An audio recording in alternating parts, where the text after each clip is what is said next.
Hi, Steve the Amateur Historian, and I keep getting blessed with dry weather. You know, we keep getting closer and closer to the fringes of winter, and I tell you what, it's just, I know it's going to shift. I know it's eventually going to shift, but we keep getting blessed with dry weather. Anyway, as I'm out and about, I thought I'd tell you, because I know I did it in an old video for my old channel, but that video is not up on this channel. And then I discussed it in a podcast I did while discussing the concept of no trespassing law. But that was only a podcast. And I feel like by the time I got to this story, I'd already been yammering for like 30 minutes. And so I kind of just shuffled through the story real quick. Maybe I'm wrong. But I thought I'd dedicate a video to just this moment, because this is one of the most dramatic things that's happened to me as a exploration guy, and it does call on to, you know, the concept of ethics, right and wrong, doing the right thing for the wrong reasons, or doing something you know is wrong because you feel it's okay or you feel it's right, all that stuff. What the hell is happening over here?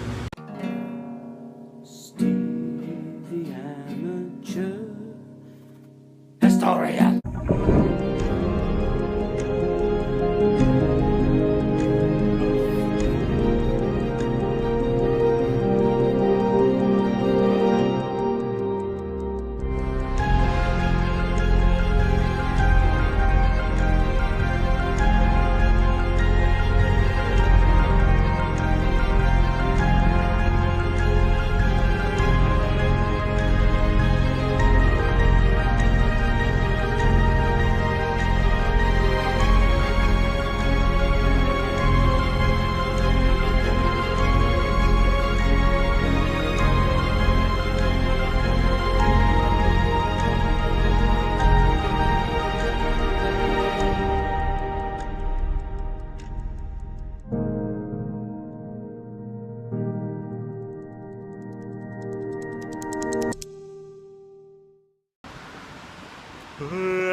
And after that lengthy introduction, what I'm getting at is the story of a time me and my friend had to go to court for trespassing.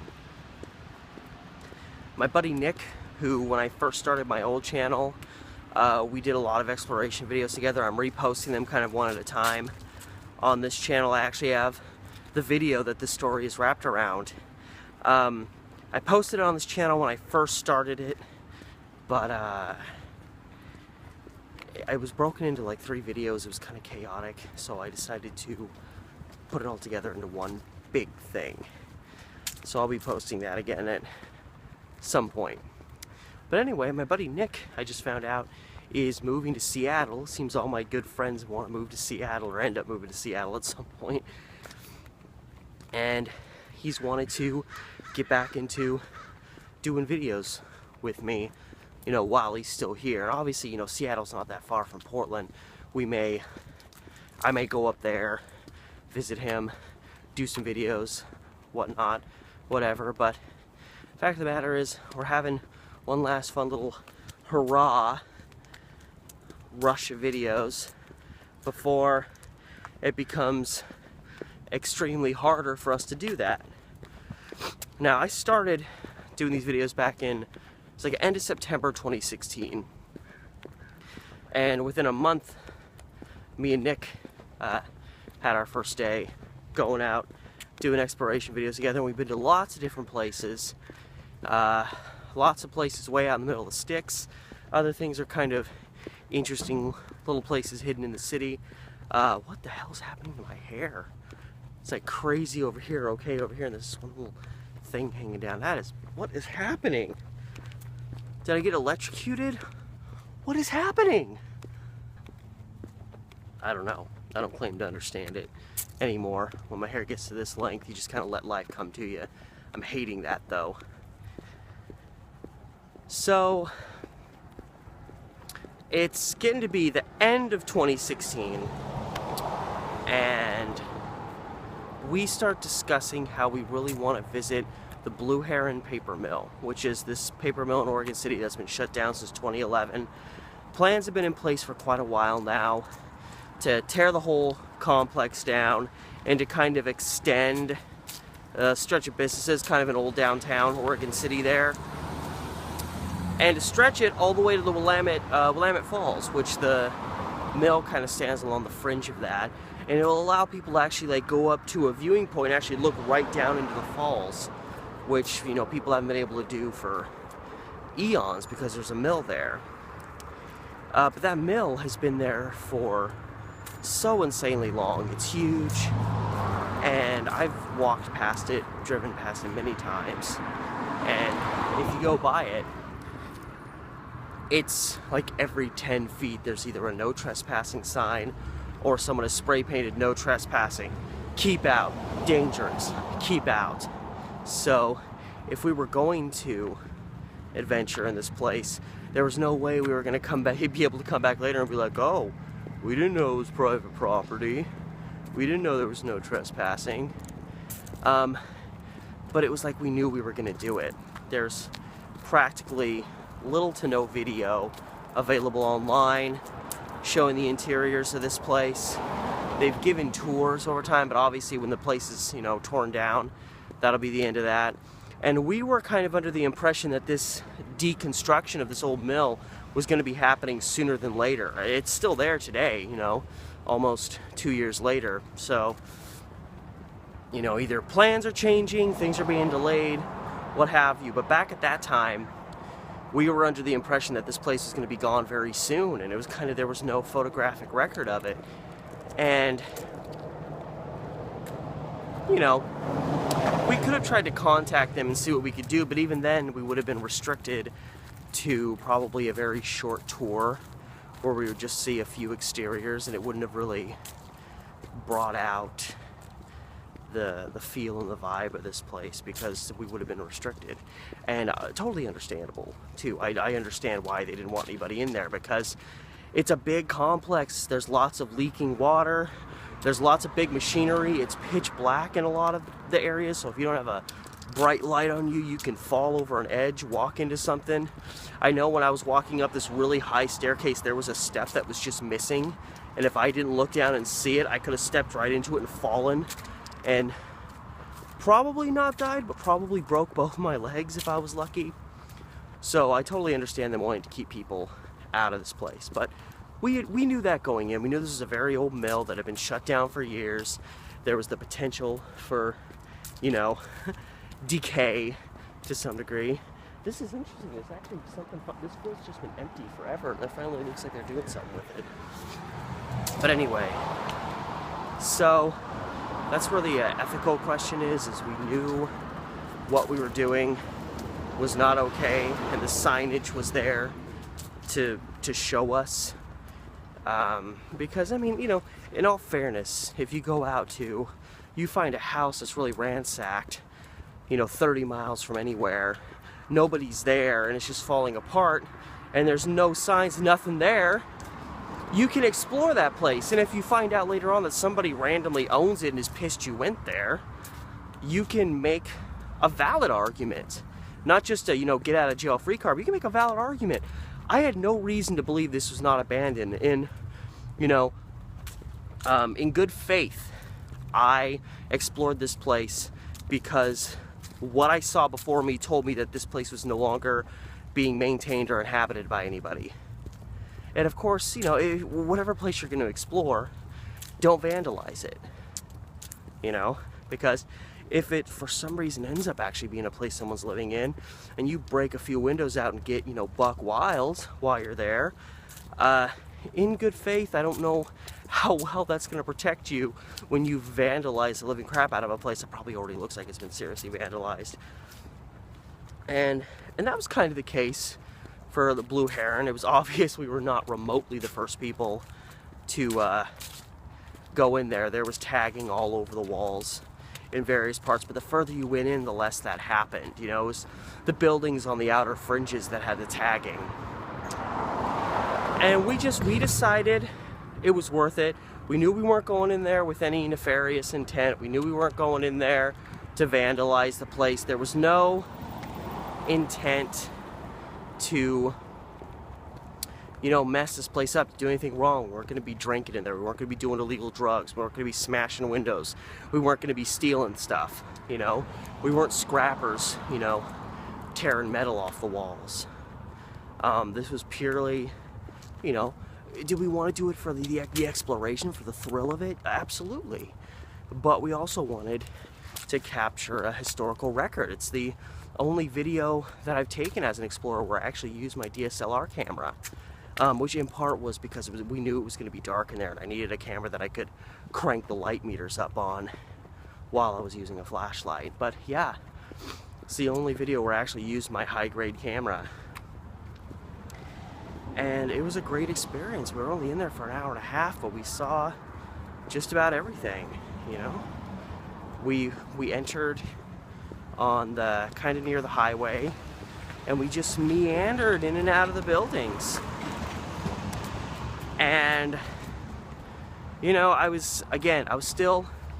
knew how to behave while exploring places at this point, but I was still kind of a novice. I'd only had my channel up for a couple of months, and there was just so many videos I'd watched where people were exploring places that clearly were still property being owned by somebody, and there was no discussion about that.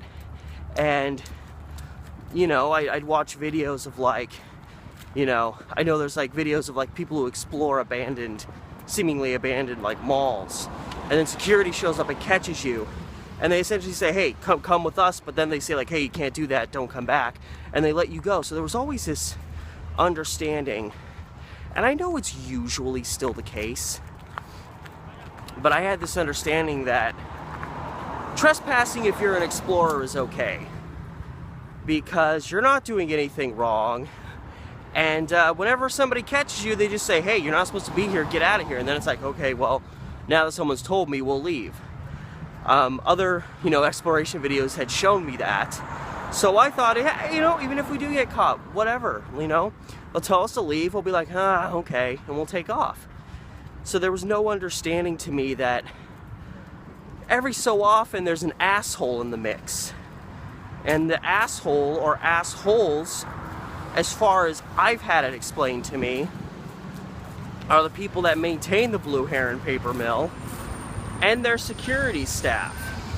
I've gotten a very mixed bag about who was more responsible.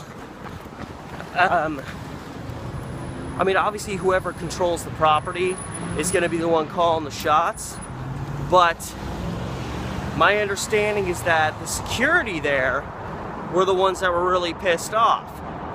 And, you know, I cut together my video and I posted it, and, you know, there it was on YouTube for the world to see. And I called the place by its name. So if anybody wanted to look up a Blue Heron paper mill video, it could easily pop up. So somebody who didn't like the fact that we were there saw it and immediately contacted the authorities. And I remember I had called out for work. It's like early April 2017. I call out of work, I'm staying home, I'm not feeling well, I do a shot of NyQuil because I'm feeling like shit, and I go into my bedroom to lay down, and I'm in there for, I don't know, like 15 minutes, and the NyQuil's starting to take effect. I'm starting to just go like, starting to fade away, you know, and Nick, who's my roommate at this time, you know, whenever Nick wants to talk to me, he'll yell something through the door like, hey, you in there? Or he'll be like, knock, knock, knock, wait a second, and then open the door when he knows I'm home. Well, this is the only time in the time where I lived with Nick that he came to my door and just opened it. There was no knock, there was no forewarning, and I'm starting to like fade. I'm tripping real hard. And he just opens the door very seriously. He's like, Steve, we need to go to the police station. And I'm like, what? Because I have no criminal past, and I know a little too much about innocent people who have been busted for crimes they didn't commit. I'm very paranoid about dealing with law enforcement. Not like if I get pulled over by a police officer, he's gonna beat the crap out of me or something like that, or but just, you know, I hate having to deal with law enforcement because you don't know what's happening. You don't know if you're gonna get in trouble for something. And of course, at this point, I don't know what's happening. So I'm like, oh, because he won't tell me right away. So I'm like, okay, what? And I'm like tripping too. So I'm kind of like really starting to freak out without even knowing the details.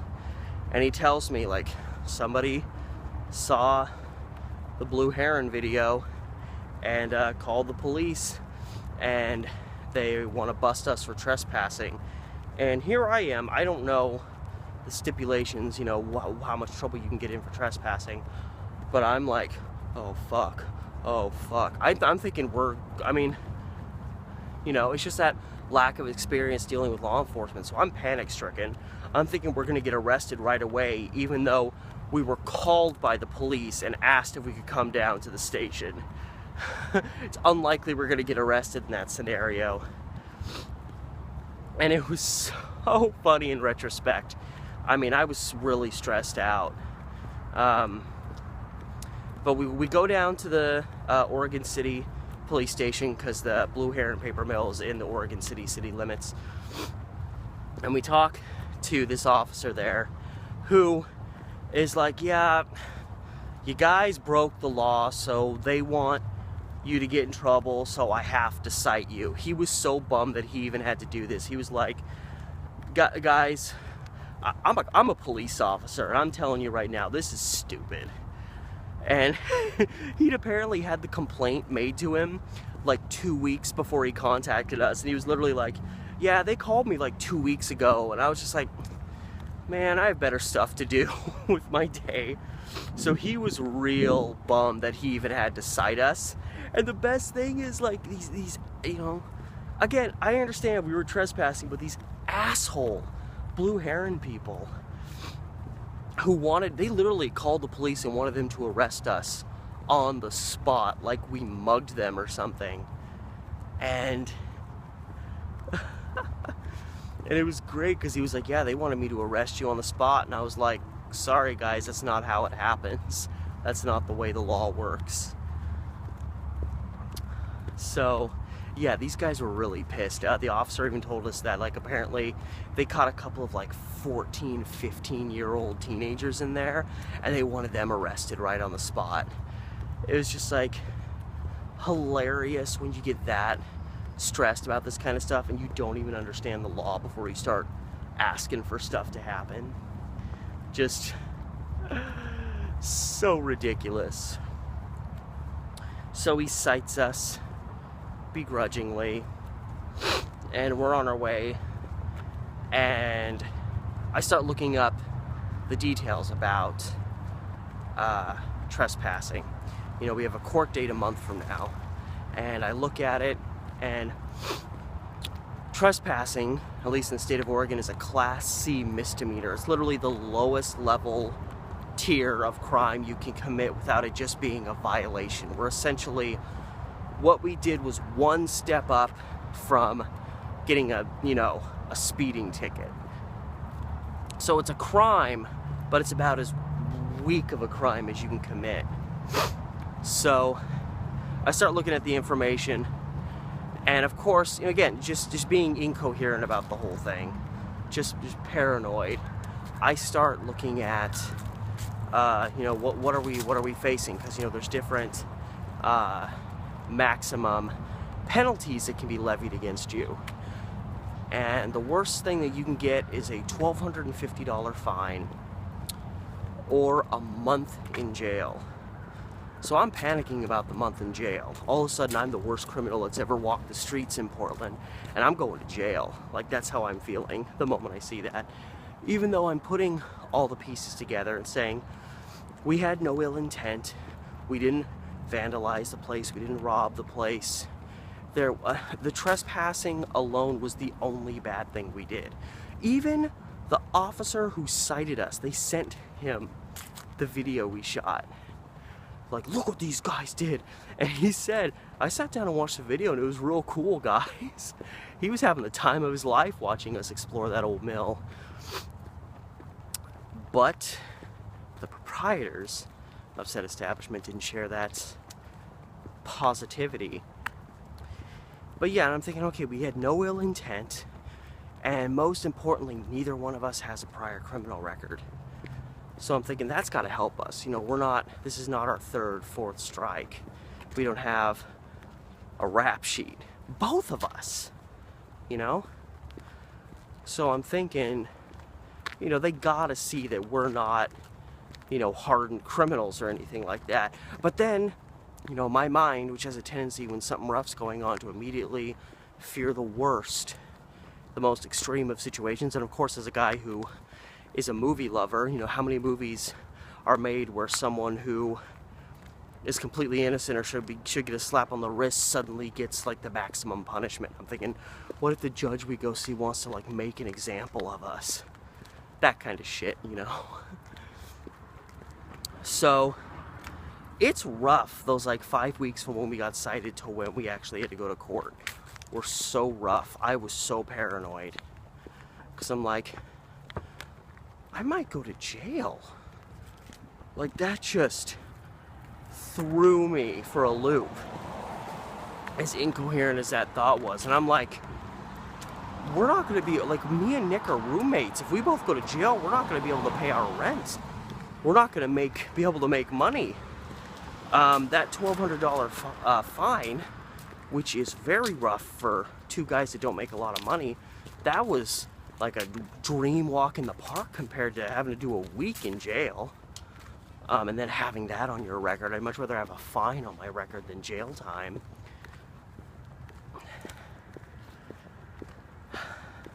Then the day comes.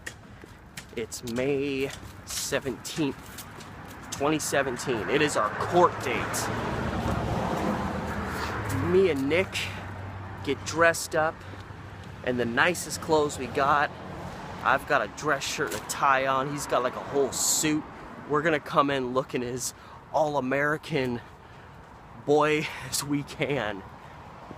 And we show up, and I remember there was a woman there who was having like it was really kind of a sad situation. There was this woman there having like a freak out because she had like no money and she had to deal with this legal issue, and she apparently had to come all the way from Washington down to Oregon City, and they're telling her, well, you weren't supposed to come here. And she's like, well, they told me I had to come here, and like she was stranded and couldn't get home. Just really like tragic things you encounter when you have to go to court. So we had to fill out this little paper thing when we get there that just says general details about like why we're there and stuff. And I'm so like worked up because we're only minutes away from facing our judgment. And I'm just like stumbling. I can't even focus on what I'm writing. And then when we walked in with those papers, nobody even took them. I'm like, why do we even fill these out if like there was no purpose? And we go and we sit down, and of course, we're the only two people there that are dressed up. Everyone else there looks like they just came from a hoedown or from the mechanic shop. Just everybody who showed up, just really dirty. And unfortunately, really, you could tell, really uneducated. It was, because I remember the first time I had to go to like traffic court just to get a ticket thrown out, like a $150 ticket thrown out, my first driving ticket. My mom was just like, you have to be respectful, you have to look nice, you have to always say, Your Honor, yes, Your Honor, no, Your Honor. You know, be respectful. And I remember this one woman went up, and it was like she didn't even know how to communicate. The judge would say, you know, you're being charged with la da da da da, and that means ba da da da da da da da. You know, do you understand what is your decision? You know, do you want to pay this fee? Do you want to go to trial? What? And everything she said to this woman, she wouldn't answer, and she would have to say like yes or no to the woman, and she'd be like, yeah,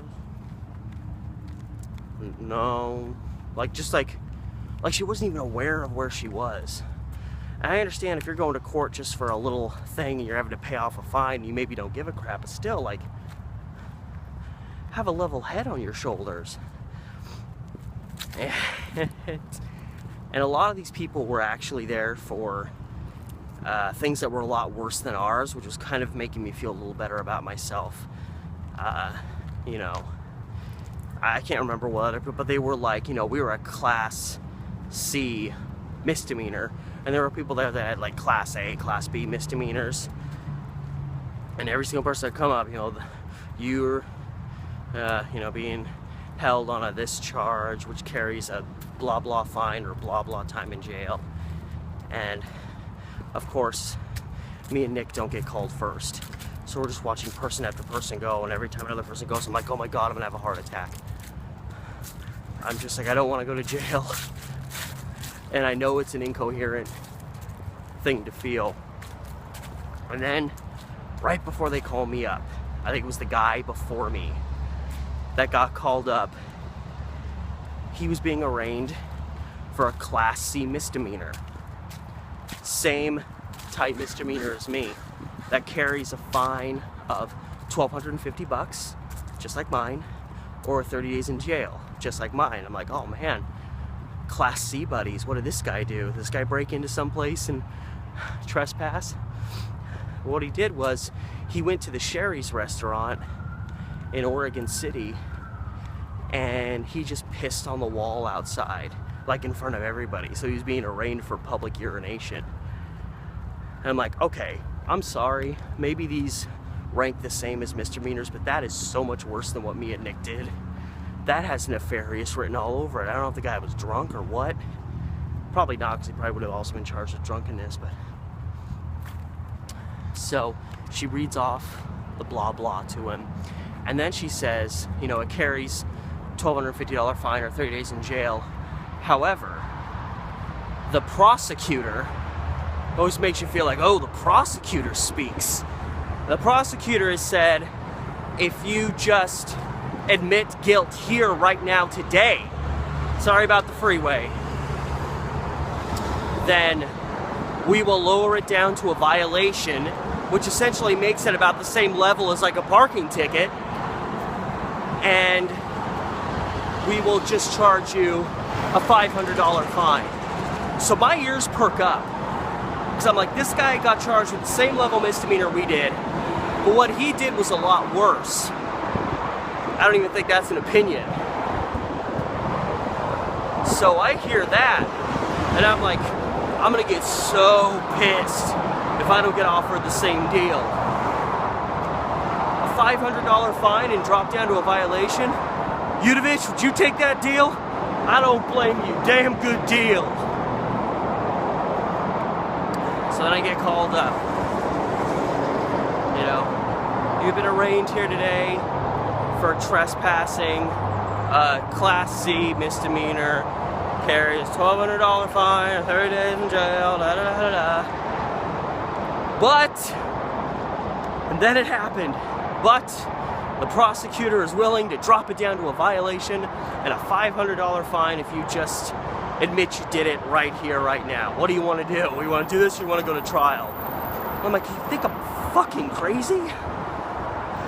I'll take the deal. Yes, ma'am, I did it. And she was like, okay. And she could tell, obviously me and Nick had done it together, even though we got called up individually. We were there for doing the same crime at the same exact location on the same day. Even though at the time when we spoke to the officer, I couldn't remember what day it was. I remember now, it was New Year's Day 2017. And so, you know, she was like, okay. She was kind of giving me that motherly thing, like, don't do bad things, young man. Which she wasn't like that with the other people. The other people, she was like, okay, you're done, get the fuck out of here, go over to that guy, he'll tell you who your lawyer is. It's just nobody there was like respectful at all. I'm like, did your parents teach you nothing? Even if you don't really respect the judge, like, they're holding your fate in their hands. At least fake it, you know? And then I remember right before I went down, right before I was done, like we were finished and I was starting to walk away, like, okay, $500 fine, I can live with that. I'm fine with that. And then as I take like one step to leave, she's like, you know, they do offer tours of that place, which even by this time, I don't know if they were still offering tours, and they were probably few and far between. And I already told you earlier why a tour wouldn't have been as good. We would have seen so much less than what we actually saw. So I'm just like, okay, whatever, Judge. So I smile, I'm like, I know. And then she's like, have a nice day. And then, the plot is still thick. The drama's still there, because when you're done, you leave the room. But Nick hasn't been called up. And I remember, as I'm leaving the room, she calls Nick up. And I'm like opening the door, and like I pause for a second, so I'm like, should I stay here and watch? Am I allowed to have the door just cracked open? No, the door probably needs to be shut. I'm too stressed. I'm like, what if Nick gets something else that I didn't? What if he gets actually slammed to the wall and held super accountable for his actions? So I just stepped outside in the hallway, and I'm still nervous though. I'm still nervous for my man Nick. I'm like, he better have gotten the same thing I did, because we're literally in the same boat.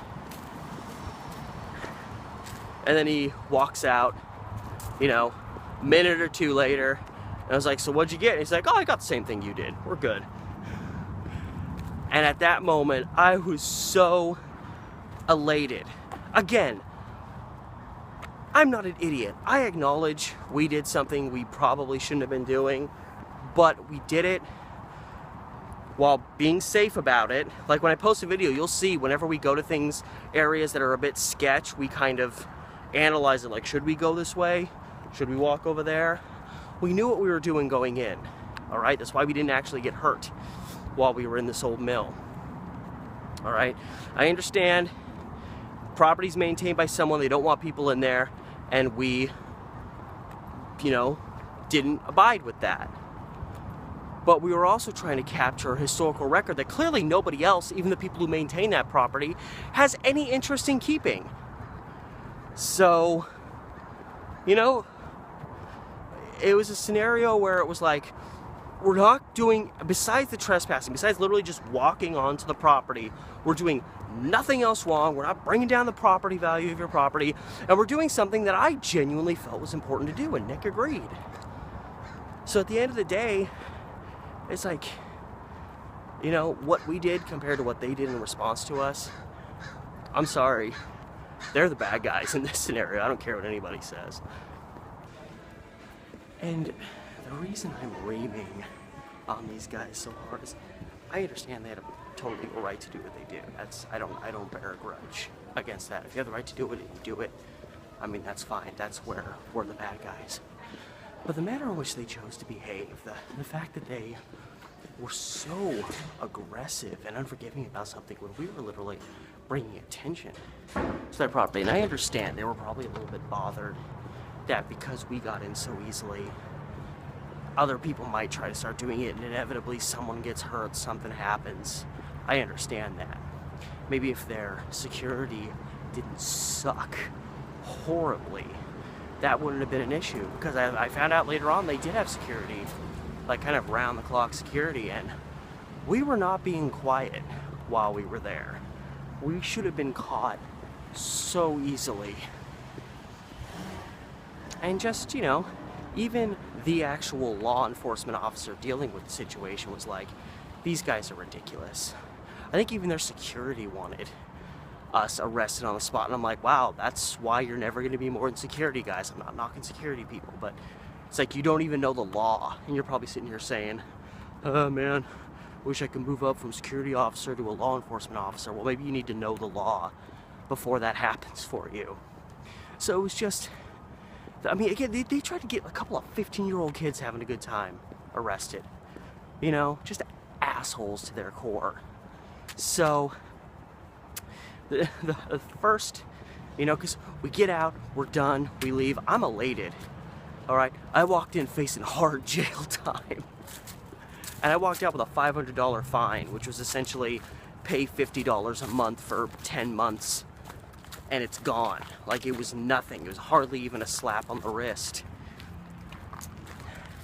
But what I loved the most was, here's these guys that just wanted to really screw our lives up. They wanted to get us slammed with a criminal record. They wanted to put that on our history, like just kind of guys that would vote for Trump, you know what I'm talking about? And I think it's so great that for all their hooting and hollering, we got our misdemeanor citation, which is, you know, technically a crime, and we walked out when all is said and done with it knocked down to a violation, which means to this day, unless Nick's been doing something I'm not aware of, both of us still don't have criminal records. So, blue heron people, suck it. Seriously. Assholes. So yeah, it felt real good to walk out of there and feel like you won even though you lost a little something. And I've made it a point to not trespass at all after this. For, you know, the reasons why you wouldn't trespass, along with the fact that I can't afford it, and I don't need a second trespassing citation on my record. Then they start wondering if you're a serial trespasser, and then it becomes a bigger issue on your record. But all that said, I still don't regret what we did. I don't regret it for a second.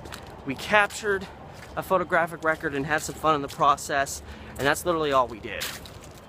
And I remember this really sets in stone me and Nick's attitude about this whole experience. While maybe other people don't understand it, don't know why we did something like that, under the potential risk that we could get caught, even though I explained I was kind of naive about how things really go down at that time and I thought we'd be fine. But, you know, for those who really don't understand it, Nick, you know, after he came out and told me, oh yeah, I got the same deal you did, he told me that, yeah, she said the same exact thing she said to you. When I was all said and done and I was ready to leave, she said, you know, they do offer tours of that place, young man.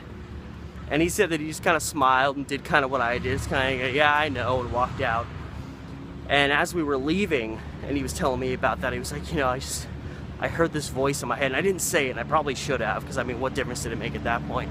But after she was like, you know, they do have tours of that place, you could have just done a tour. He was like, I wanted to just say, yeah, I know, but a tour wouldn't have given me the views that I caught in there. It would not have given me the experience that I had. And that's very true. We got to see something that practically everybody else in the world is never going to get to see, especially if this mill's going to be gone soon. So we captured that best we could under the circumstances of it getting dark when we started videoing, not knowing where we were going, having to keep a lot of things in perspective while we were videoing, but we captured a photographic record. And that's what I love about people who explore, you know, and they find these cool places that people either can't go into or normally wouldn't, is that they have a photographic record of it now. All these places you'll never get to see, you still get to see to some degree by, you know, the work of somebody else. It's one of the many reasons I love doing this stuff. One of the many reasons I love me and Nick doing this together. And, you know, the idea now is we're gonna have more videos for you coming soon, because me and Nick are ready to go out and do one last, hopefully pretty big hurrah before he moves on up to Seattle and exploring together becomes a much more difficult scenario.